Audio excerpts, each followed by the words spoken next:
Sosok Juliette Angela, penyanyi keroncong kini jadi sorotan dituding sebagai wanita selingkuhan Anji Manji. Pemilik nama Juliette Angela Ermestine sendiri juga tak asing lagi di telinga pencinta lagu keroncong. Juliette Angela dikenal sebagai penyanyi keroncong dengan nama panggung Jello.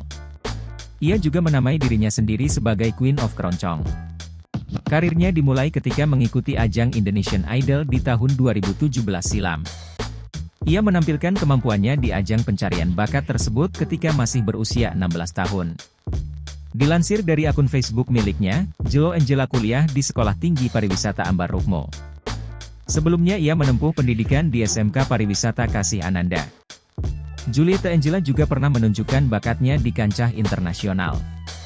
Ia sempat membagikan kabar yang membanggakan saat ia diundang oleh UNESCO untuk bernyanyi di Portugal di tahun 2018. Karirnya mulai melambung, Juliette cukup aktif menghibur melalui jalur musik tradisional dalam beberapa kesempatan. Di tengah puncak karirnya, Juliette memutuskan untuk menikah dengan seksi GOAT yang saat itu merupakan duda.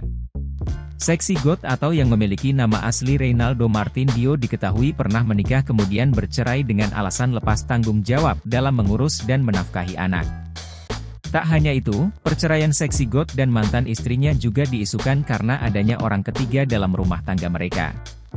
Sementara itu, nama Juliette Angela viral karena dugaan perselingkuhan dengan penyanyi Anji. Di tengah proses cerainya, Anji justru diterpa isu perselingkuhan dengan seorang wanita bahkan istri dari rapper seksi GOAT. Dugaan perselingkuhan tersebut justru datang langsung dari rapper seksi GOAT yang membongkarnya melalui akun Instagramnya, pada Rabu, 15 Juni 2024. Rapper bernama asli Reynaldo Martin Dio menyentil nama akun Anji dalam keterangan unggahan tersebut. Sang rapper mengunggah sebuah foto 2 tiket pesawat atas nama istrinya dan Erdian Aji Prihartanto alias Manji menuju ke Bangkok, Thailand. Download Tribun X sekarang, menghadirkan lokal menjadi Indonesia.